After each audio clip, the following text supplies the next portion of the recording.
Welcome back to another edition of Goat Talk with the Flagrant 2 and my guy James Hollis, aka Snottie Drippen. What's going on, James? How you feeling, bro? I'm good, man. Just dog days of summer here in California is hot. It's sticky, but whatever. We're all making it through, right? Everybody staying safe, keeping the mask on, all that good stuff.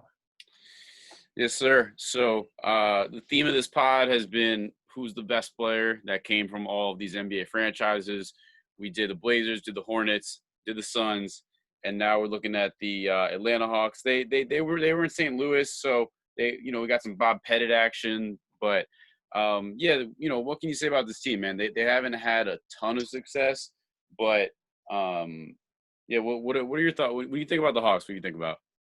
Um, so the Hawks to me are that team that are kind of on what they call the treadmill of mediocrity. For the simple fact that even when they were good, I can like even during the time of Dominique, right? If you look at them, they were good, but they weren't really competing with Mike and the Bulls and like the Knicks. They weren't really up to that level, and they had a long period of mediocrity, just being bad.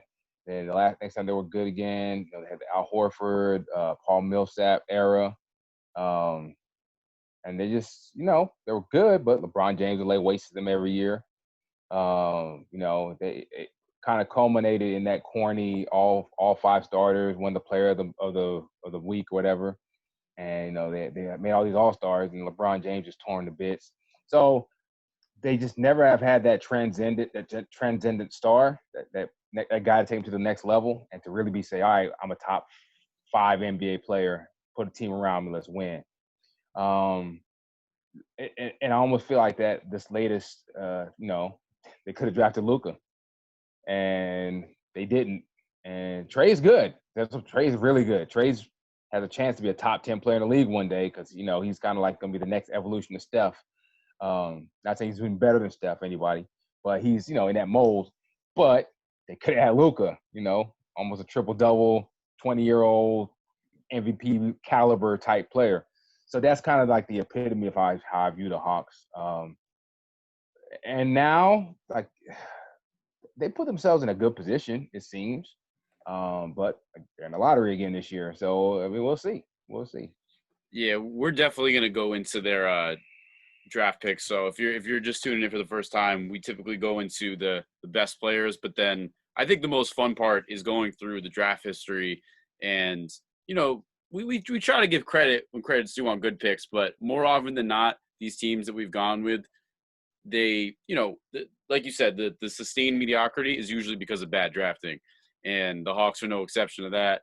And we'll definitely go into the Luka Doncic trade, which it's like you said, we'll get into it, but that's a move that can either change your franchise or just leave you in the dumps, and there's a little bit in the dumps, so it's it makes me think of almost like the KD/Greg Oden thing, or Michael Jordan and Sam Bowie, because Bowie was fine, you know what I'm saying, but he wasn't Michael.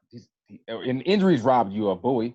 He wasn't Michael Jordan. People still say, "Oh, Oden averaged like 17 and 11 when he was healthy." Blah blah blah. Before, all right, that's fine. And sure, dominant big man, great, but he's not Kevin Durant. So, who would they take next? With that next pick? In fact, did they already use that pick? Yeah, Cam Reddish. Yeah, so you got Cam Reddish. Like if Cam Reddish and our boy Trae Young. Yeah, Trae Young. If they don't become like a dominant kind of duo and like lead this team deep in the playoffs in the next few years, what did you really do? You know what I mean? And that, like, I'm not saying that's even like, I don't know, man. So yeah, it's one of those. It's like one of those watershed moments where people always look at it and say that draft. So you know what's crazy, bro, is like I actually think Trae Young is better than most people, including myself, thought he'd be. But even with him averaging like 24, 25 a game, being an all-star starter, I think probably exceeding our expectations, it's still not worthy of making that trade for Luka Doncic. It's like he could average 30 a game, and I still would rather have Luka. Yes, I mean Trae's been better than I thought he was too. I can admit it. I was like, he's undersized. I think towards his last half of his college career, teams kind of figured him out, and he struggled a little bit. And they, he was going to struggle with length, blah blah. The kid can score. He's a bona fide scorer, but he's so small. One of the worst defenders in the league, and like Luka's been better than I thought he was going to be. So the Hawks, I mean, John Collins is a nice young power forward. They got some, interesting guys on the wings, Cam Reddish, Kevin Huerter.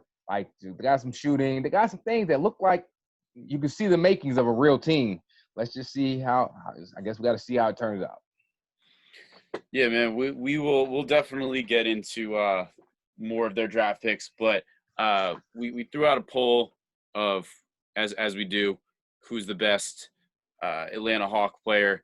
I threw in a couple of the St. Louis Hawks, like the Bob Pettits, but this was like an overwhelming 357 votes, 81% Dominique Wilkins, 6% Dikembe Mutombo, 9% Bob Pettit, and 4% was some combination of Joe Johnson, Al Horford, and question mark. So, shout out to the question mark, shout out to Joe Johnson, but I think Dominique Wilkins is a pretty easy one here, wouldn't you say?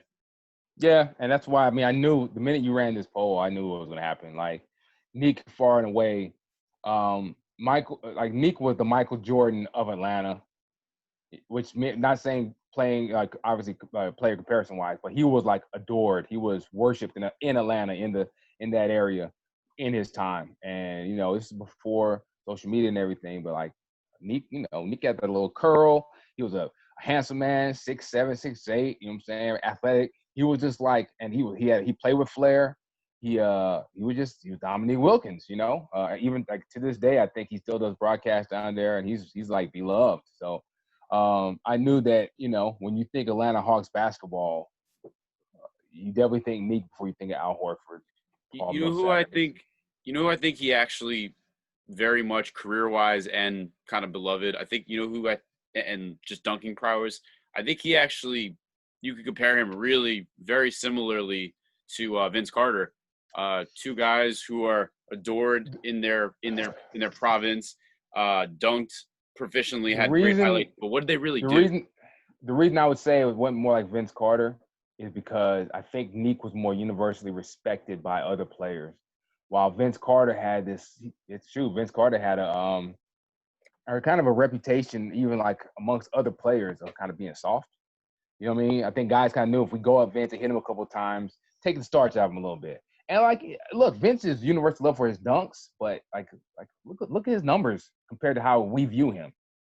Well, I think Neek got a little more respect because I don't know, he took hits. He went, it was a physical time of basketball, and so but it's easy. I can see where you're saying that. A lot of flash, both of them, a lot of flash, high flyers, $1 million smiles, but never won anything. And with I'll say yeah, that's fair to say. I can see the comparisons. I mean, with Vince, I don't know if there's been a couple of docs. There was one that Drake co-produced with Uninterrupted. There was another one that I think NBA TV did. And really, the only thing, obviously, he had the commercials and he had the Pumas for hot sec, and then he switched over to Nike and got the Shocks, and he big contracts, went to the Nets. But really, his crowning achievement in the playoffs was that one series, Eastern Conference Finals against the Sixers, where he missed that shot at the buzzer, and people shit on him because he went and graduated, and it didn't affect his game. I mean, he still did well. It's just he just missed a shot, and that was his only moment to have that Iverson type moment where Iverson, you say what you want about him, but he did have that one like iconic finals moment. He stepped over Tyronn Lue, like that. He doesn't have that like one iconic. He has iconic dunks, and he has an iconic dunk contest. He doesn't have an iconic like NBA when it counts playoff moment. You know what I mean? I think with Vince, a lot of people question and just from his whole demeanor, he got hyped up after dunks, whatever. But even like the whole thing about him going and graduating and going to play, like, it's the playoffs. Like I get you wanted to graduate, obviously, and I'm not saying he was wrong to do it, but like from the fan point of view, if you're a fan of that team, you want your guys locked in. It's playoff time, LeBron does that 0 dark 30 nonsense where he he stops basically tweeting and everything. He wants everybody like you want to know that your guys are locked in, they love the game. And I just feel like we never said Vince Carter loves the game of basketball. He was good at it. He was athletic. He had these God-given gifts, and he obviously practiced. But and I think maybe people look at I don't think people look at Nick that same way. Nick played with a certain kind of joy and passion that Vince would never seem to embody. That's where I would say the main difference is. I think people kind of even to this day, hey man, Vince, he was still serviceable last few years, last 5-6 years before obviously too old last couple years, but he could have went and chased the ring, right? He could have went and said, hey, give me 10 minutes on a contender like David West, 15 minutes on the contender, and I'll be the backup two guard and win a ring. And he wouldn't do that, which I credit him for. All right, he's just playing. Maybe that is the love of the game, but like Vince never seen the value winning the way other guys did. Yeah, and fittingly, his final stop was with the Hawks, and his final game, he hit a three. I think they were already down like 7, so it didn't matter. And of course, beat the fucking Knicks, my team. And if you look at the lottery odds, it actually swung like 2 positions. So instead of the Knicks having like a 15% chance at a top 4 pick because they beat the Hawks who had the same record, they now have like an 8% chance. And it's just like whenever we do the Knicks, like I like that.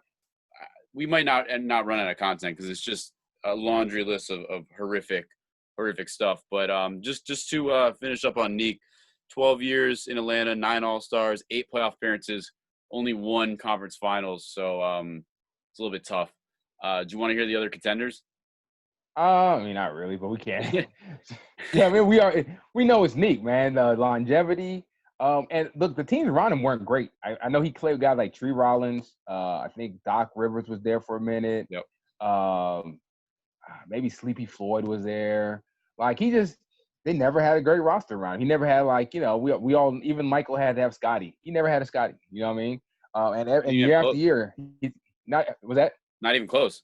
Not even close. Right? Yeah. So it was Neek and a bunch of guys, and he got triple teamed. He got quadruple teamed. He still put in work. Right. So like that's I'm sure if you put him on a different team, I want to say this. As great as Clyde Drexler is, and we kind of laud him, and people don't speak about Neek and Clyde in the same breath. I think you could probably put them almost in the same class of player. Super duper talented, and it's all about the situation, the people you put around you. So yeah, man. So who else was it? Neek was 12 years, 9 All-Stars. 9 All-Stars, 8 playoff appearances, which is actually something, but I'm pretty sure he averaged like 25, 26 a game his whole time there, right? Yeah, over 20. Right, except for outside of maybe his rookie in the second season, but then and then towards the end, I remember he blew his knee out. So I don't know, like the season after that, he probably was pretty bad. But yeah, Neek was just consistent, man. He was consistent. Yeah. The only other one that, I mean, again, this franchise has only been around since I had it up here. They've only been in Atlanta. So they started as the Buffalo Bisons at 46, became the Tri-City Blackhawks, 46-51, Milwaukee Hawks, 51-55, St. Louis Hawks, 55-68. That was the Bob Pettit era. And he's, 10-time All-Star, Hall of Famer. Much respect to Bob Pettit. I don't think anybody's picking him as the best Hawk ever. And Atlanta's been there since 68. The only other guy who, Joe Johnson was dope. Al Horford, these guys. Joe Johnson made 7 years, 6 All-Stars, 6 All-Stars in a row, which is really interesting. 21-5 in Atlanta. In Atlanta. Okay. That's pretty damn impressive and something you wouldn't have expected. Like if someone put a gun to your head and said, "How many All-Stars in a row did Joe Johnson make?" You probably would have said 3, right? No, I'd bet because one of the running jokes on Joe Johnson is, when he got that giant contract, and people made fun of him, but then it was like that 7-time All-Star to you. So I would have guessed he made like 5 or 6. I know in Atlanta, hey, Joe was very good. He's still good.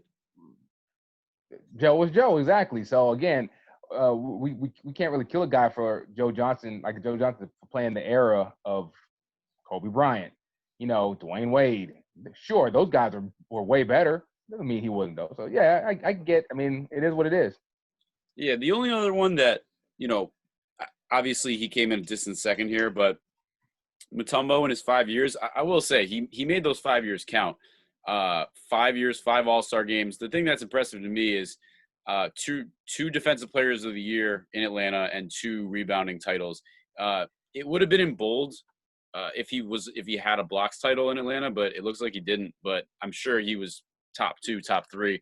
So he did Right. make those 5 years count. But I think James, me and you we've seen a trend here where whether it be the Blazers, the Hornets, the Suns, we've had a lot of guys who we've been tempted to say, okay, this guy's their best ever, but like Shaq in Orlando or Mourning in Charlotte, or like guys who had like a Barkley in Phoenix, these guys who had like a short run, a great run, but it's like you need the longevity if you're going to be the GOAT. And I think this is another example. Although Mutombo's 5-year run, it's pretty damn impressive, but Yeah, but probably like, not did they enough. win? What was the win-loss record? Can you see his best win-loss record? I don't think they Yeah, won a lot when he was there. they made the playoffs twice when he was there, Okay. but like they lost in 6. Yeah, not even close. Not even Right. close. Because But when Tombo was he there with Steve Smith? yeah, let's see what years he was there. I'm trying to think. Steve Smith's got to be his best teammate, at least on that squad. Pretty sure that they played together. Yeah. So he was there 96 through 01. Let's Yeah, take a that look at sounds that about right then. 97 And 98 then team. and then Steve Smith was there, and then he went to I think he went to like Atlanta after that. I mean, not Atlanta, Portland after that. So that sounds about right. Yeah, I mean, I'm looking at their 97 98 roster. It's Mookie Blaylock. Mookie Blaylock was pretty good. So Um, Mookie was still around. All right. but this roster is pretty gross. Like you had still kicking it. Christian Leitner was on that team. He was like, Oh I think he God. made one All-Star team, so he was okay for them. But the rest of this roster, man, like Chucky Brown, Tyron Corbin, Alan Henderson, Randy Livingston, like this is a gross roster. It's gross. Yeah. It's disgusting. They just again, that's just the Hawks, man. They always been a team of, eh. Yeah, I'm looking at the next year. LaFonso Ellis, like just got Grant Long, Rashawn McLeod. I think was their rookie who was a bust. Yeah. And So, eh. the next year after that, Isaiah Ryder, Jason Terry was a rookie. He was a good rookie, but Yeah. just not good enough. That's a story of Neek. That's a story of this franchise. And I did write down since we obviously know the answer to this one. That 14-15 season. Can you guess what their record was? 2014, 2015. Yeah, that was the 5 All-Star team. They won. They won 60 that year, didn't they? 60 and 22. Yeah, they won 60. Yeah, they won, and so that a great regular season. Hit that buzzsaw, boy. Braun just cleaned them up, and that's where I think people kind of like. There's certain hard and fast NBA truths, and one of them is having the best player in a series matters, right? Because there's nothing they could do. He was too big for their wings. He was too fast for their bigs. Like there was nothing it was embarrassing. So yeah, I mean, a nice team, a nice franchise. It seems like people would love to, like, you would think guys would love to play in Atlanta, right? Because it seems like a fun city, a lot of good strip clubs, whatever. But like, yeah, they have a hard time drawing free agents, and I guess this is their chance to see what Trae Young, Collins, and those wings turn into, I guess. Yeah, that year that they had the 5 All-Stars, it was Teague, Corver, Millsap, Horford, and who was the 3-point specialist, the small forward who had the short dreads? It's not Jay Crowder, but No, it was DeMar Carroll. Amari Carroll. That's But right. so the All Stars should have been. It was like Corver. I think there was only 4 All Stars, right? Because when it just Corver, Teague, Millsap, and Horford. That should have been it. Yeah, I don't know why I would have thought that DeMar Carroll. For some reason, I thought all 5 made it, but that No. Carroll was that glue guy for him. He got paid. He got a big contract off of that, I think, a decent contract with the Nets after that, and just kind of disappeared. Or the Raptors. The Raptors paid him. Yeah, that's true. Yeah, he's bounced around a little bit. So, yeah, this is a pretty one-sided one. I wish we had something more to argue about, but we'll go to some of the comments here. So, Well, I'll just say, Al Horford is going to go down as one of the most underrated players in the NBA. I think not because he was like a secret superstar, but like look at his what was his numbers like? You see Al Horford's numbers in Atlanta? Yeah. So Horford, you just want his Hawks numbers or just in general? Just his Hawks numbers. 9 years, uh, around 14 and 9, just under 3 assists, just under a steal, 1.2 blocks. It's definitely one of those like 100% a glue guy, but once he got It, overpaid, people he went from underrated to in people's eyes overrated. He didn't because deserve Al he didn't Yeah, deserve that. Al Horford is one of those players, man. Like when he in his prime, he had no holes in his game as far as he could defend, he could switch out a little bit, he can guard like contend for the role. He was great defending in the post. Obviously, he was never a super strong rebounder, but 9 rebounds a game is pretty good. And he's really like 6'9", right? They say he's like 6'8", 6'9". He's not like a huge hulking guy. Great passer, right? How many assists did he average? He averaged 3, but 3.3. No, around 3 for his career. Actually, Which, as a Celtic, it got to 4.6. It actually right, because jumped. that's he really got the flashes playmaking in Boston, right? They played him on the elbows. So like Al Horford is one of these guys. All right, he's not gonna win the best Hawk of all time. He was there for a time of mediocrity, and then they had a little success. But hey, But 9 years, 4 All-Stars as a Hawk. You could definitely do worse than 14, 9, and 3. Um, yeah, you're right, man. I mean, I'm looking at some of his stats are impressive. He's like a 53, 54% field goal shooter, pretty clutch free throw shooter. He didn't really develop his 3-point game until I think until like the last 2 years there in Atlanta, right? A year or he two. really started to put it together in Boston. And I know that it hurt them to let him go, but yeah, 34% from 3 as a Hawk, while only shooting 0.6 a game, and then Yeah, that he didn't really shoot basically him. tripled as a Celtic to 3.2, and he averaged 38% from 3, which is unreal for your stretch center.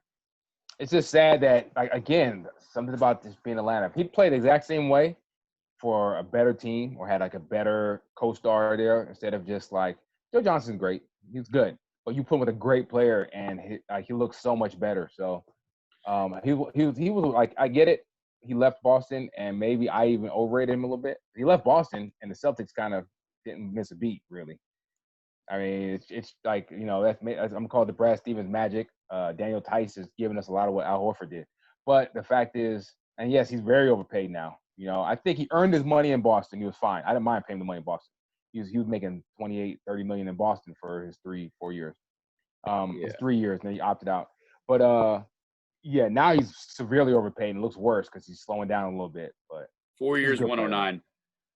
Yeah, that's and it's funny because like Boston he messed up letting him go. No, we're fine. Yeah, I think the hardest part about that contract is not that you're not getting a good player, because you are, but man, eight The twenty hardest eight. part is that you're already paying 2 young max guys. You're paying Tobias max, and now you got this guy. You got 4 players playing max, and now they're talking about bringing them off the bench. That's the hardest part. So we're Yeah, I mean, digressing from Atlanta, but like that's a whew. If they're saying Ben Simmons is going to start at power forward now, yeah, you got he's yeah. making 28 this year at age 33, and then it goes to 27.5, 27, 26.5. So he's not coming off the books until he's at the end of his age 36 season. Oh my And god. like you said, they're in a when we get to the Sixers, we will get into their cap pickle, because that's I like Elton Brand and everything, but I don't agree with some of those moves. I would have rather had Jimmy over Tobias. I wouldn't have given that fat deal. I kind of get why they wanted Horford as like a veteran who could like be like that final piece, but no, that ain't it, bro. That's gonna be tough. Um, so we got the Hawks out of the way in terms of their best player ever. Do you wanna go into some of their? Oh, you know what? I Let's guess talk about. Go ahead. I'll going to ask you this: what on a scale of in fact, not even scale. You give me the odds. What are the odds what does Trae Young have to do, and then what are the odds that he becomes the best player in Atlantic Hawks history? What does he have to do to become the best player in Hawks history? Yep. He's got to win for like at least get to the You got to win a playoff series. You got to win maybe. I want I'll to say say win a this, second series, but like, is that team really ever gonna beat anybody? but that's the whole thing, right? We don't know what the NBA is gonna look like in 5 years. You know what I mean? We don't know who's gonna like what. So all you can do is say what does. I'll say this: if it's 2030, 2035, Okay, and we're talking about okay, Trae Young just spent 12 years. He maybe got traded eventually. He spent 12 years in Atlanta. He was he eight-time an All Star All-Star. last? Oh, hey, was he an All Star last year? He was an All-Star starter. There you go. So and that was in year 2, right? Yeah, So let's say in the next 10, 12 years, he starts an All-Star game 7 more times, which is that's not far-fetched, right? The kid, he's magnetic and people love to watch him play. He's going to get votes. Um, let's say John Collins turns into something and they they got actually Clint start making Capella. the playoffs. They got Clint Capella Yeah, too. they got Clint Capella, so they got a decision to make really because I guess Collins shoots a couple threes now. He's a shooter a little bit, but whatever. Okay, so let's say they start making the playoffs. Let's say he somehow bulks up a little bit and becomes not the worst defender in the NBA at point guard. You know what I mean? Like that's one thing he has to learn how to do. He has to somehow be a functional defender, at least a slight negative versus the worst in the NBA. And let's say they make the second round a couple times. I mean, sure, Neek made the East Conference Finals once. I don't think anybody's gonna. It's if I'll say this, he needs to make 8 All-Star games. Maybe an All NBA team or two, For because sure. by then Chris Scoring Paul's title. gone. Yeah, Chris Paul's gonna be gone. Russ is gonna be gone. Like all these Dame's gonna be gone here in a LeBron. few years. So yeah. So at guard, he has to make the All NBA a few times Couple scoring and titles. couple scoring titles, couple 3-point as far as not even 3-point percentage wise, but most threes made, whatever. So it's possible, man. It's possible that in 12 years we're saying, the competition is not going to be just Neek versus nobody. Trae Young's gonna be at discussion, and yeah, which is I don't know if that's great or sad. You To know, answer your question, I agree with you. I think he's got to make 7 or 8 All-Star teams. He's got to win maybe a scoring title or two. I got to tell you, I'm looking at his stats, and I knew he had a good year this year, but he's got 29.6 points a game, 29.6 points, 9.3 assists, and for the amount of threes he takes, 9.5, shoots 36%. So it's very it's almost like Steph Curry on a little bit of steroids, which is crazy to say, but like I don't know, it's just he's not going to be Steph Curry. Like Steph Curry transcended basketball and was the best player on a championship team, and I don't think. I mean, also to be fair, Steph was surrounded by all stars, and Trae Young surrounded by John Collins and Kevin Herter. It's just not the same. yeah. And so here's the funny thing about that, though. I could squint my eyes and see Kevin Huerter playing a Klay Thompson role on offense. Because I don't know if you know, I don't know how much you watch the Hawks. Huerter can shoot. Oh He yeah, can flat out. He can score a little bit. He's not. He's nice. I think like 6'8". He's 6'7", 6'8". yeah. So of course he's not Klay Thompson, but play that role. I don't know, man. I want good things for the Hawks. I think they've always been that friend. It's almost like they're that. Every group of friends has that one guy who just kind of like, okay, he's a good natured guy, gets along with everybody, doesn't cause any waves, but he never gets the girl. He's never the cool guy, but he's just that guy. Every group has that kind of guy. And so, yeah, that's why. Can he be the best player on a championship team? Because that's me and you care about basketball, and we ask ourselves that question a lot with certain guys. I mean, with his size, I'll, it's all about how you build around him, right? Like, look, Steph Curry was obviously one of the most impactful players of all time. And yes, they actually, no matter what you say, they won a ring. He was the best player, Yeah. right? If you look at Steph, when Steph first started, no one would have believed that. You know what I mean? He was small. People say he was too slow. He wasn't a good defender. So, like, is there a path to it? You give him some long-rangey wings. You give him a 2 guard who can defend, and you can, like Klay Thompson, say, you go guard the best other guy let's get him off the ball. They're going to hunt him, right? That's the thing about offenses are so advanced now, sophisticated, where they're going to hunt him in pick and roll. Wherever you put him, they're going to send his guy to set the screen. They're going to expose him somehow. So you can't really hide Trae Young. So I can say this: you can put him to with a player that he's like the equivalent as far as impact, maybe a different kind of player. Give him a playmaking wing, and now you're using Trae Young's gravity and spacing to kind of open the floor up. And he can also play, make, and pass. He's a great passer. So, like, would he be the hands down best like Steph was with Steph, Dre, Clay? Probably not. But I mean, he definitely won't be if he's the second or third best. Maybe you're cooking. I think not that's by yeah. right. I was just saying, and not by a long shot. Where like we see like I think Kevin Durant's way better than Kyrie Irving, right? And Totally. I think the Nets are going to be contenders because Kevin Durant is so awesome. Kyrie's good too, but it's Kevin Durant. I think it'll be a situation maybe kind of like that, or maybe it's a little closer. You know what I'm saying? I don't know what play you could line him up with, put him beside where, sure, every now and then he'll step up and be that guy for a while. You know, he'll have a quarter where he takes over, but it'll be somebody else's back that the team's built upon. Yeah, they'll have a lottery pick, and I don't know too much about the prospects, but maybe they need like a LaMelo Ball or Killian Hayes or they don't need not LaMelo with that, not with him, not LaMelo, not LaMelo.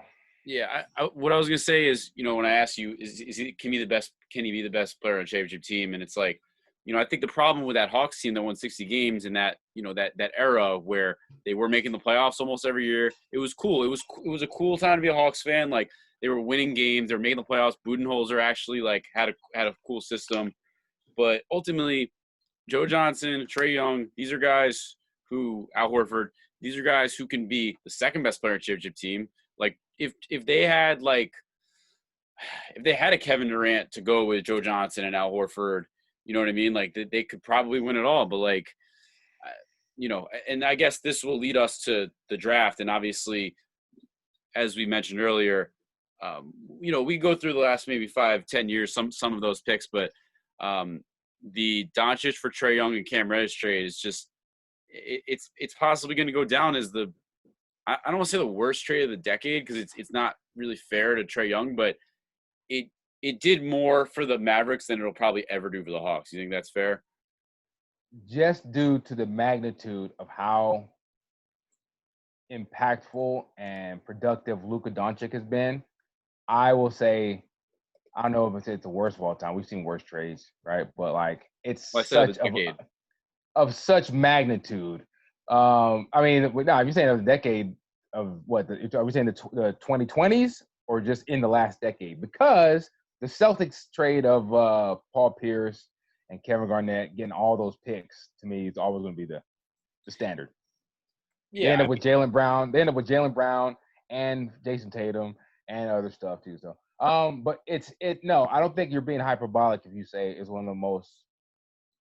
Yeah, unless Trae Young and Reddish turn into and they start like really impacting wins, and it is easy to say it's not a stretch to say like, wow, that's one of the most that's a tough trade for the Hawks. They might, yeah, that hurts. It's like, we'll put it this way. It's like, what is Trae Young's ceiling being like the 12th best player in the NBA, whereas Doncic's ceiling is being the best player in the NBA. It's like, yeah. I don't know what that's a good question. What is Trae Young's ceiling? Like, best case scenario for Trae Young. Like, I still don't see him being Steph Curry, because on one hand, like, I don't think Steph Curry is listed at 6'3", I believe, and Trae Young's listed at 6'1", 180. I think Steph Curry is maybe 6'2", 6'3", but I honestly think Trae Young is like 5'11" or like 5. I've seen him out there, and he looks tiny. Yeah, I mean, but Isaiah Thomas was tiny, right? And in Boston, he played he finished like top 5 in MVP voting. So it's not so much the size; it's can he get strong enough to just not get wiped out on every screen? Can he? If you're shooting at that volume, I think he needs to be even he needs to take better shots He takes a lot of crazy shots, and that's fine. 36%, like you said, is not bad. But if you're going to be that kind of player, like you're talking about, being a top 10-ish kind of guy, he had to be like Dame. Like Dame and Steph shoot 9, 10 a game at 40, 42%, whatever, 39%. You got to bump that up a little bit. So I don't think it's impossible, right? Because we both said it. I think he'd be this good as a pro. He's only, how old is he? He is he's 21. He'll be 22 end of September. You see what I'm saying? So he's 20. He's young as hell. And let's put it this frame. If you just somehow erase Luka Doncic, Luka doesn't exist, and you tell me the Hawks drafted a guy who just averaged 29-9 Crazy in his second year. Insane. In his second year, and he was hitting logo threes and starting the All-Star game. Only 5 guys a year. You see what I'm saying? So you're absolutely right. In the frame of compared to Luka, it's going to be tough for him, and it sucks because he'll never stand on his own. He's always going to be linked to Luka Doncic. 29-9, year 2, All-Star starter for a team that was in the lottery, and like they weren't like they were winning. Oh, look at him. People paid attention to Trae Young this year. People like he might put Atlanta back on the map, and so if you get defenders around him, you get another year of maturity for John Collins, and that team kind of like gels and they kind of build something there. I mean, like, he seems like have a magnet. Like the players seem to love him. His teammates seem to love him. You know what I mean? So, like, yeah, it sucks for him that he will always be linked to Luka, who hit the ground like a nuclear explosion, and like Luka was this year like what 39-8 or something. That's ridiculous. Luka's incredible. So, I mean, I definitely think there's a chance that he can be a key piece as far as like one of the best 2 or 3 players on a team that goes deep in the playoffs in the future. It's so funny. While you were talking, I was thinking to myself, how many players in the history of the game have been able to average 29-9 before they turn 22? And before I even finished the thought, I was like, probably no one ever. But then I was like, wait a minute, actually, probably Luka Doncic. And I look it up. Doncic this year, 28.7, 8.7 assists, 9.3 rebounds, basically a triple-double at age 20. He's 21 now. He turned in February. But I honestly, without knowing the history of the NBA, I wish I had like a Siri that could say, hey, Siri, how many guys in the history of the NBA have ever averaged 29-9 before their age 22 season? It might be just them. Like maybe Iverson. But no, Iverson played a couple years in college. So yeah. So it wasn't him. Yeah, we can look it up on Basketball Reference. You can go to the little play index and we'll find out. We're not gonna do it right now because that'd be terrible radio. Yeah, sure. Maybe Oscar Robertson did it at like as a first year, but the point of the story is that it's a short list, and you made a great point by saying if Luka Doncic didn't exist, Trae Young would be seen as the best Atlanta Hawks draft pick since Neek or Al Horford or maybe in their entire history. We're always going to hold it against him that he was drafted through no fault of his own ahead of Luka Doncic. You know what I mean? And that's where it kind of sucks. Because even, let's say we swap those two and Luka went 1 and was putting those exact same numbers for the Hawks. And let's say the Hawks were a fringe playoff team in the East. And even if the Dallas Mavericks were, no expectations, they're a lottery team in the West, and he's averaging 29-9. You know what I mean? Like, we would be like, this kid is incredible. And he just 2 lottery spots ahead of Luka and getting them killed. And like, it's even worse with freaking Sacramento. Yeah, Sacramento feels like probably the team we'll do next because they're right up this alley of just like terrible management and please God no. Let's find a good team to do next. Yes, yeah, my bad. We'll do because the Sacramento team is so sad, dude. Yeah, it'll be entertaining, but it's sad. So let's talk about the draft picks real quick. Yeah. We'll get away from. I'm going to say this: there's a pivotal moment in the Atlanta Hawks' past in their history that is so indicative of the Atlanta Hawks because they needed a point guard so badly, and they end up drafting anybody. They got Marvin Williams instead of Chris Paul or Deron Williams, if I remember correctly. They had a shot at both of them. They took Marvin Williams over both. Yeah. Paul yeah. That's one of those things, right? That is definitely one of those moments. Or I think maybe had a couple more point guards that took a shot, but that's one of those things where in hindsight, I still don't understand.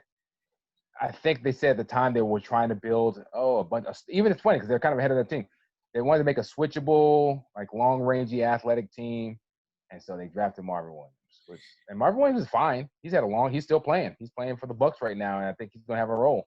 I think he's a power forward now, basically full time at 6'9", stretches the floor. But yeah, that's just they had a chance at Chris Paul. Yeah, D. Will went 3 that draft to Utah, and then 4 was the New Orleans Hornets, and they took Chris Paul. So where did Marvin Williams go? 2. There you go. He went 2, D. Will 3, Chris Paul 4. Just ridiculous, dude. So yeah, we'll go over some of these draft picks. So this past year, I think we often say that a little too early to tell. They did have 3 picks in this draft. Jackson Hayes, who I guess they dumped to New Orleans, and I think it was possible. I'm trying to think who was in that trade. They kept Cam Reddish, and man, it's an interesting. We always talk about every time we do. It's like a broken record, but every time we do these, it's like, why do these teams suck? It's because they're not drafting well. Like 19 Cam Reddish, whatever. 2018 Luka, nope. They did get Huerter. They traded Devontae Graham to Charlotte, which I'm not sure why they did that, but that kid's pretty good. Yeah, 2017 they hit a good one with John Collins at 19, but the rest of these years, man, like they had maybe, dude, this is like 6 straight years of really really bad picks. So 2016, 21st pick DeAndre Bembry, not going to do it. 2015 traded Oubre in a 3-team trade to Washington. 2014 Adrian Payne 15th pick, and then John Jenkins, like they got Schroeder in 2013. He had a pretty cool run, but no. So Schroeder was definitely we see he's better suited as a backup, and they had him starting whatever. Bembry was actually okay. I think he's still there, and he's a 6'8", 6'7" wing. I think he got hurt a bunch. And where they pick him? Bembry. Yeah. He was taken 21. I don't think that's terrible. He played for a crappy team. They had another wing guy too. I think he's gone now. I want to say he's maybe in Brooklyn or something. They had another guy. Yeah. Can't remember who he was. A bunch of these could have been, like if they kept Devontae Graham and Kelly Oubre, they'd be a little bit more fascinating. So that trade was a 3-team trade where they traded Oubre. The Hawks traded Jerian Grant to the Knicks. Knicks traded Tim Hardaway Jr. to Atlanta. The Wizards traded first-round pick, and I guess he was part of that trade. Ouber's been traded a couple times. He was in that Ariza trade with Washington. I actually think he's kind of a stud. I do too. I think Washington was really dumb to give him up for Trevor Ariza.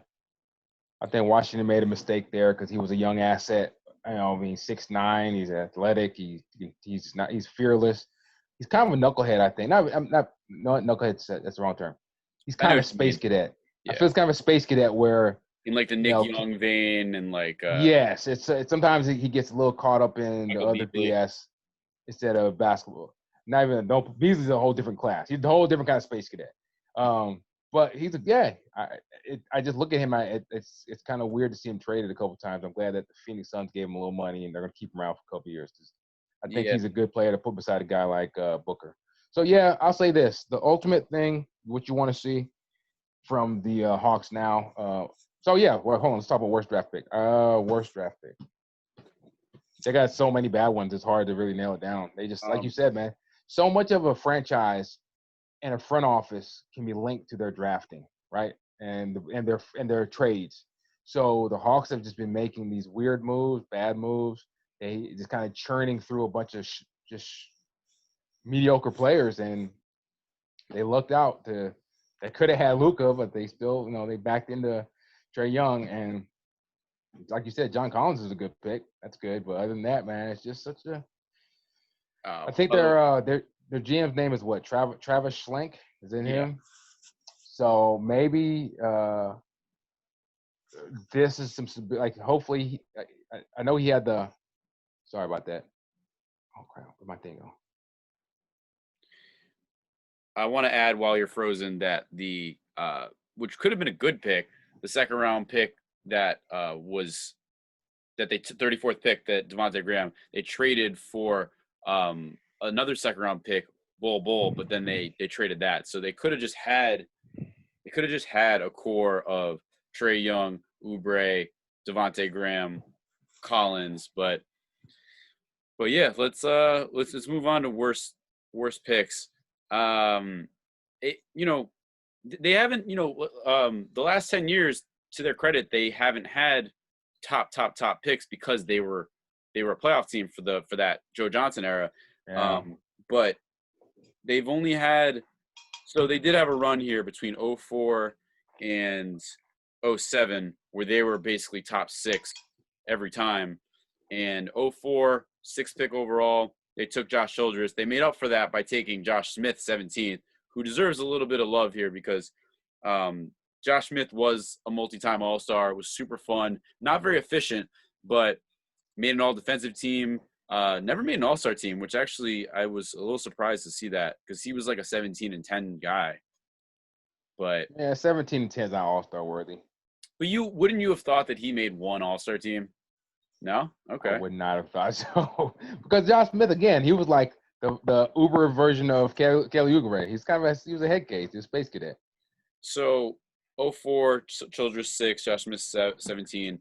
And then their worst pick, it's going to be a toss-up here. I'll see what you think. 05, the Marvin Williams pick, and then 06, number 5 overall, the immortal Sheldon Williams. Oh. Was taken ahead of Brandon Roy, Rudy Gay, JJ Redick. It wasn't a strong draft, but by no means was it a good pick. It was an okay pick at the time. It kind of made sense because he was a big dude and his body would have translated, but it didn't make sense. It was not a great pick. He's a career. I remember even at the time people were like, "What are you doing?" So I don't think that was a great pick. His career highlight is is being married to and having a child with Candace Parker, who is a much better basketball player. Yes, absolutely. Much better basketball player. So yeah, I gotta say that's probably the worst one then. Josh Childress is pretty bad too. Who went after Josh Childress? Yeah, I mean, Childress went 6 in '04 and 7 Luol Deng. I'm just gonna skip over the ones that don't matter. 9 Iguodala, Al Jeff 15, Josh Smith 17, JR 18, Delonte 24, Tony Allen 25. So yeah, it's a toss up, I guess. But wouldn't you have rather had Luol Deng than Josh Childress? They played the same. Absolutely. Position. Yeah, no, yeah, Deng was actually really good for a few years. Iguodala, that's just bad. That's just bad scouting. Yeah, so. But a lot of people like Josh Childress though, coming out of Stanford. I think he put up pretty big numbers. I didn't believe in him. It doesn't seem like you did either, based on your the way you're looking at me. I mean, how did it translate? He got to the pros and didn't do anything, So you think Sheldon Williams at 5 is worse than Marvin Williams at 2? Yes, because Marvin Williams actually was a quality NBA player. Sure, you miss it, like relative to who got picked behind you, it's even worse. But Marvin Williams was a fine NBA player for years, even for the Hawks for a long time. He was there, and he was like 15-6. 15, I guess he was who he was. Like, but he made a long career for himself. So that's being a quality NBA starter for years is not a. I can't kill him for that. When Josh Childress didn't do anything and Sheldon Williams didn't do anything. So yeah. So I will add one that maybe could have changed their franchise. Maybe it wouldn't have changed their franchise, but it's going back a little bit, but it caught my eye. 2001 on draft day, they took a international player with the 3rd pick by the name of Pau Gasol and traded him. They traded him his draft rights to get, along with Brevin Knight, to get Shareef Abdur-Rahim. Shareef Abdur-Rahim, good player, but that's also not. That was a little tough as well. Yeah, I like Shareef, but he was Shareef was fine. Yeah, empty stat guy. Yeah, he played for bad teams and put up 22-8 or 18-8, whatever. So yeah, he only played 3 years. He only played 3 years in Atlanta. I mean, he did go 29. Shareef was like an automatic 20-8, but I think there's this stat that he's never made the playoffs in I think 11 years, which is tough because he was on Vancouver and then Atlanta, then Portland and Sacramento when Sacramento was terrible. But yeah, no, not the worst. I mean, if they would have kept Pau Gasol, that would have been interesting. Certainly, training for Shareef isn't terrible, but I mean, considering that they traded him and Powell became a Hall of Famer, that's kind of bad. Yeah, I mean, the story of this franchise is just not keeping the guys you had. Pau Gasol, Devontae Graham, Kelly Oubre, Luka Doncic.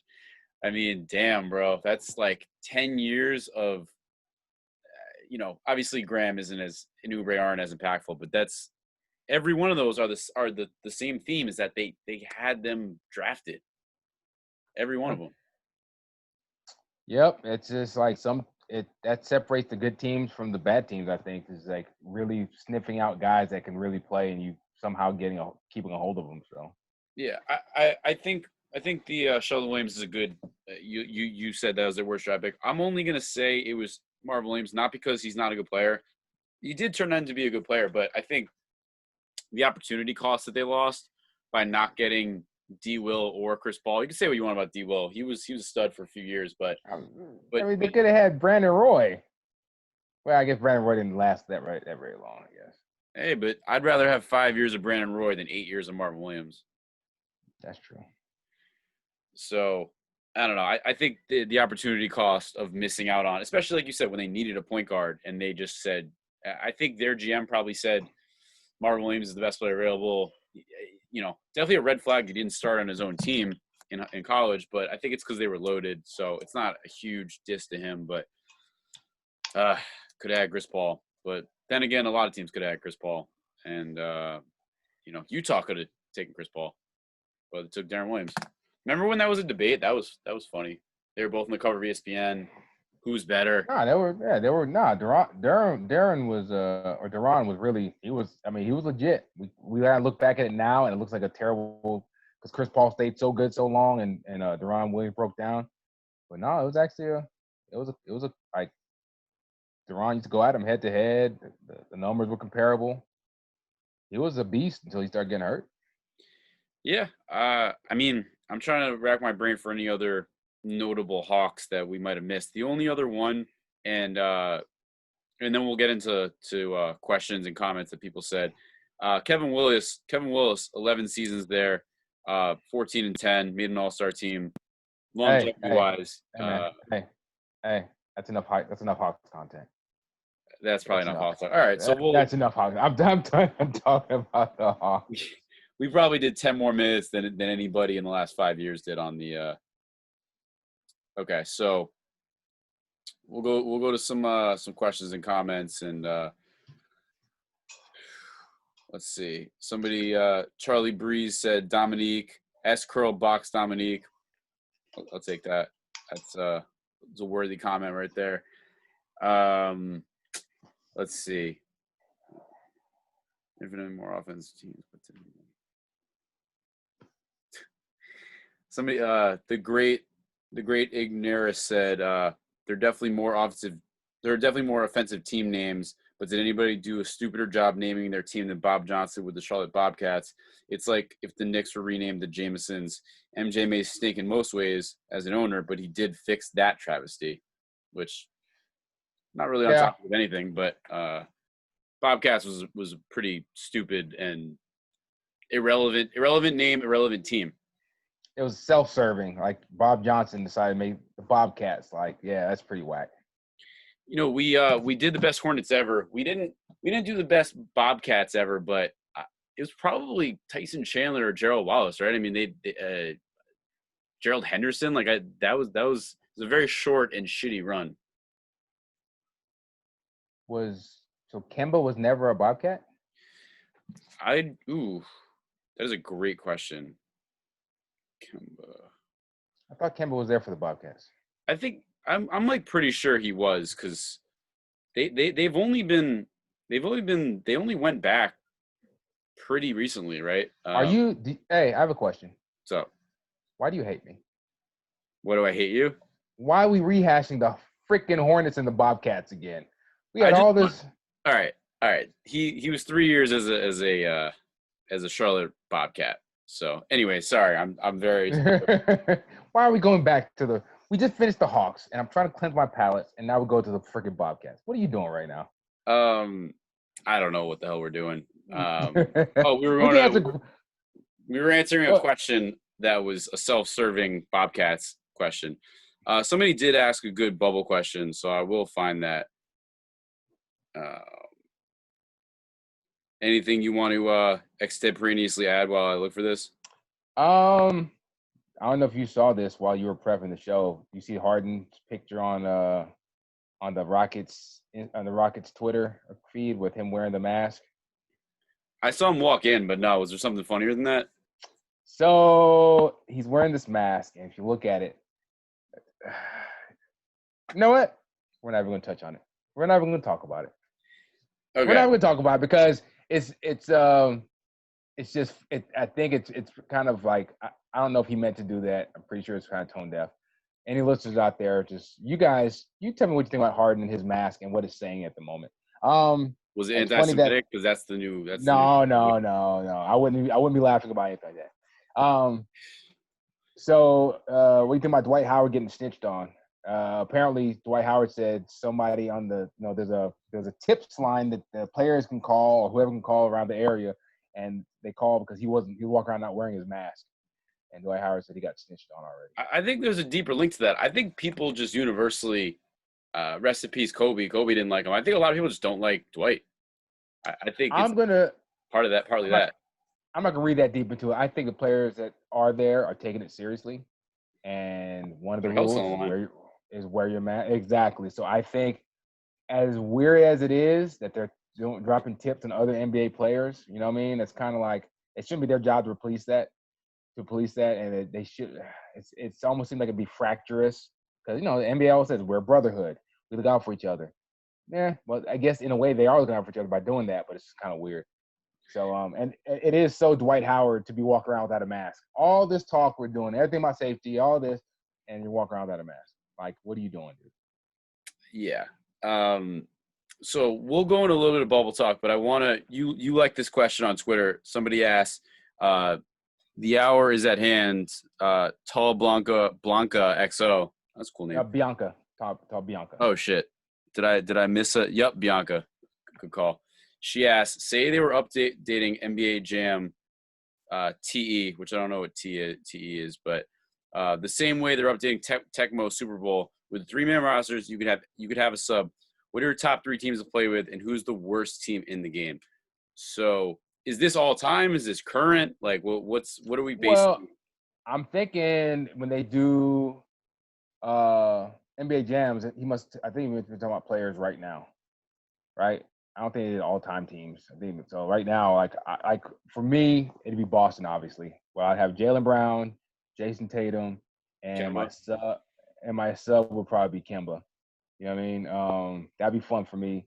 Hey, the Rockets would be fun. You know what I'm saying? Harden, Russell Westbrook, and I don't know. I guess PJ Tucker shoots threes and he's strong, and so.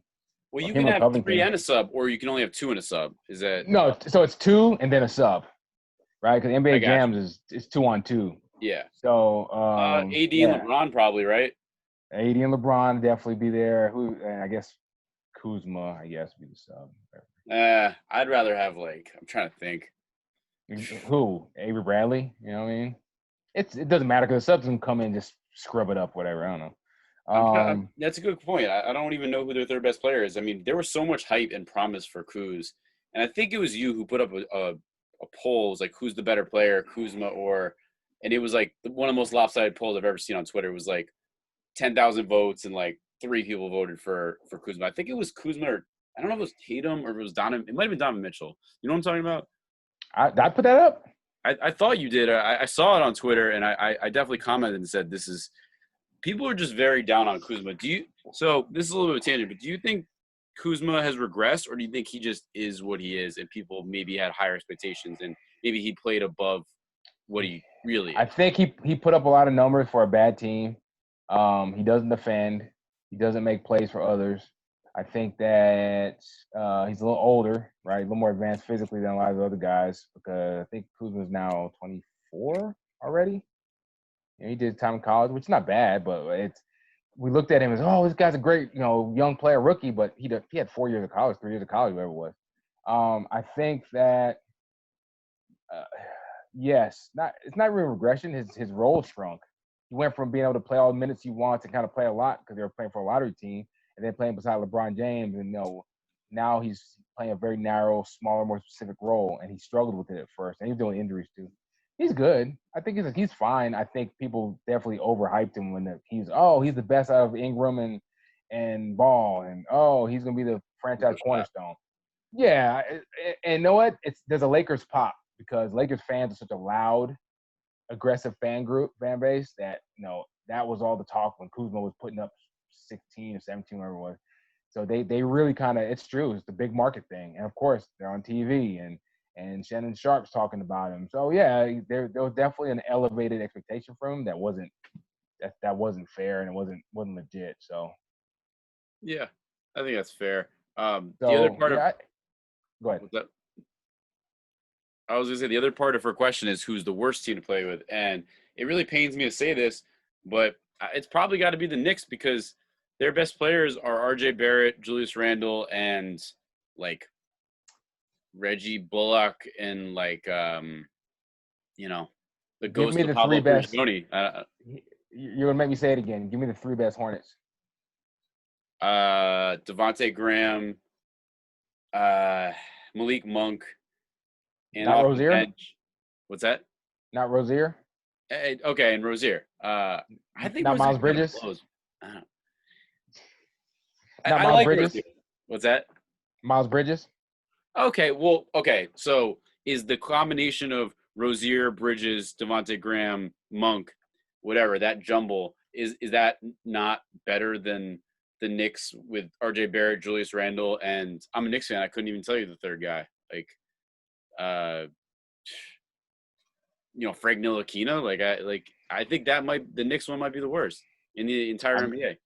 I mean, let's think about and then if you went up just this year, the Nets aren't really great. You got Dinwiddie, Jared Allen, and Joe Harris. Okay, well that's right this second. The actual Nets team with 2021 will be one of the best ones. But yeah, I mean the bubble Nets are Karis LeVert, Jared Allen, and Jamal Crawford coming off the bench, baby, 40 years old. Yeah, that whole Beasley situation was hilarious. That Beasley for like 10 seconds, and he was like, "Oh, I got COVID. I'm not going." I honestly, man, I think it's the Knicks. I really don't think anyone has a worse pair than. I mean, I guess you could argue Monk and Rozier or Graham and Rozier versus R.J. Barrett and Julius Randle because Julius Randle will get you 20 and 8. You're not gonna win anything. But if I was the Knicks and you were the Hornets and we were playing NBA Jam, and I had those Knicks players and you had those Hornets players, I think the Knicks would win that game. I mean, I get it. Look, I'm not the big Knicks guy either. I'm a Celtics fan, so I enjoy watching the Knicks suffer. But yeah, I can't. I was trying to play maybe, but the Knicks are pretty bad. Yeah, I mean, let's see. I'm trying to think of any other questions or comments. This guy Joe Friday said for best player, it's Dominique, but Joe Johnson is the clear number 2. Joe Johnson was the best player on that team, won a handful of playoff series versus better players. JJ, an all-star, 6 years in Atlanta. Mutombo was with Atlanta, total of 4 years. It was 5, buddy. JJ, most underrated Hawk ever. He said some things in there that were true, but I mean, it doesn't matter, dude. It's the Hawks. Sure. You know what I mean? I'm not going to argue with somebody who says that because that's just one of those things. Like Joe Johnson, and I was a big Joe Johnson fan because he was good. He was 21, 5-5 or whatever. Joe Johnson, again, he was kind of like a more aggressive wing version of Al Horford. Like he could do it all, and he just didn't complain. He had the best waves in the NBA, but yeah, whatever. He's right, probably. That's fine. It says more about the Atlanta, the franchise, than it says about Joe Johnson. Yeah, the last worthy somebody said Lou Hudson, and then B-ball historian said if you're including St. Louis, it's Bob Pettit by a mile. So I think we've I definitely re- I respect his point in that, but I'm not including the NBA when they were all milkmen in the off season and worked at a meat packing plant on the weekend. I don't care about that NBA. so before we go here, we might as well just cover that we touching on the bubble. The NBA is restarting in about a week and change here. Do you have any teams that you feel are the clear favorites and like MVP? We could discuss that too. But what are your thoughts going into the bubble? Do you think it'll happen? We asked each other that question a couple weeks ago. We were both pessimistic, but I think we both feel now that the bubble's actually going to happen. Or what do you Oh, think? it's going to start. It's not going to finish. I'm still feeling that way. It's going to start, but it's not going to finish. It's something. There's going to be a breach in the bubble. Knock on wood. Nobody seriously like gets really ill, but it's going to breach the bubble where the numbers climb enough for they say we got to shut this down. That's why I feel, and I hope I'm wrong. Knock on wood. I'm not hoping for it to happen. I want to see NBA basketball. I think the Clippers. I think the Clippers' depth gives them a lot of advantage. I think Paul George getting healthy is going to help them a lot. I know that the Lakers already lost a couple of fringe guys. Avery Bradley bowed out. Rondo hurt his hand. It looks like something. Yep. I don't remember I never saw the follow up to that, but they said it looked It was serious. hand or Whatever. wrist. Might have been thumb Really, actually. I think. But whatever. Yeah, he's hurt, and he might not be available. That's going to hinder them a little bit, but those guys are just kind of minute eaters. Whatever. I think the rest is going to help LeBron James, so he's going to be fresh. That's going to be scary for the rest of the league because he's still LeBron James. So yeah, and then the Bucks have to stay healthy. The Bucks need all hands on deck, and I think they're definitely the head and shoulders above everybody else in the East. But as I'm biased, I like the Celtics. I like the fact that they're deep. Kemba's knees should be better, even though I was reading the unsettling report that he had knee discomfort still. I think the Celtics might need to just start passing on small point guards because just from Isaiah to Kyrie to this, if this is a knee issue that's going to continue, they got to just let Marcus Smart run the point and just do something else with that money. So yeah, if you had I an think MVP vote, if you had an MVP vote, an NBA, you had your credentialed MVP vote, and you had a toss up between LeBron and Giannis, where you no, go? it's Giannis. It's Giannis hands down. It's Giannis. It's Giannis. Braun was great this year, but Giannis powered that team to the best record in the NBA with Chris Middleton as his second best guy, which that's not a knock on Middleton. He's fine. He's the all-star, but yeah, he's not Anthony Davis. So no, it's Giannis. Giannis, the numbers spoke for him. The impact. Braun was great. Giannis was better on both sides of the ball. So Yeah, I agree with you there. Was there something else you were going to say about the bubble or the Lakers or the Clippers or something like that? oh no, it's just that's I think the Clippers really we haven't heard anything from the Clippers as far as like any complaints, any whatever, any they haven't lost any people yet, right? So I still think this time and then they're a little younger than the Lakers, so I think there's be a better ramp up. I know we know that Kawhi is a very hard worker. I'm pretty sure he kept his body up the whole time they were locked down. So his health is key, and then obviously for the Lakers, LeBron and Anthony Davis have to be healthy. But even if all the stars are healthy, I think the Clippers' depth is going to put them over the top. So Yeah, I agree. I think that this is their year. I mean, like you said, depth is going to be super important. Having Lou Will, Montrez, a healthy Kawhi. Kawhi limped through that finals, and he still got it done. And he basically got a mid-season off season, exactly. So yeah, I think he's gonna. I don't know if he's gonna go. I don't think they're gonna go let him go balls to the wall in the beginning because they'll probably have a pretty easy matchup in the first round and they have enough depth. But yeah, once they go to the second, third round, whatever have you, I do see him going 42, 43, 44 minutes a game. And he won't have to carry them as much as he did in Toronto, but he doesn't have to, and that's why he wanted to team up with Paul George. And I don't know. I think they're gonna be tough to beat. yeah. Yep. So I'm excited to see that, and I want to see what skinny Jokic looks like, and I want to see how the Rockets look if Russell Westbrook, knock on wood, can come back healthy. Because that whole no center thing, that's interesting too. Do you have any? You're talking about this off air. Do you have any like sneaky bubble players that you're looking forward to seeing? I'll give you an example. Like I think Karis LeVert. I don't know if they're going to do much, but I think Karis LeVert is going to go off and average like 25 a game for the Nets because they don't have anybody else. They're not going to do shit because that team sucks. I'm not saying they will, but I'm saying I he's a know. player that I think. No, is you said I don't know if they're going to do. No, you do know they're not going to do Yeah. shit. They're the bubble Well, Nets. he's a They're player that I think is going to excel in the bubble and get like more boost than he normally would, like a credibility, exposure. Yeah, that's a good call. I think Aaron Gordon might have a nice little series. I think they're gonna make the playoffs and they're gonna face the Bucks, and the Bucks are gonna tear them down. But maybe if they face, I don't know. I don't know if they're locked into that 8th seed or what. Maybe they get 7th seed and they face like the Raptors. He has a better opportunity to kind of show out. But I think he might have a nice series. So Aaron Gordon's my guy to watch that thing. Yeah, that's a good call. Cool, man. Well, anything else you want to add before we sign off? This has been way too much Atlanta and Charlotte content.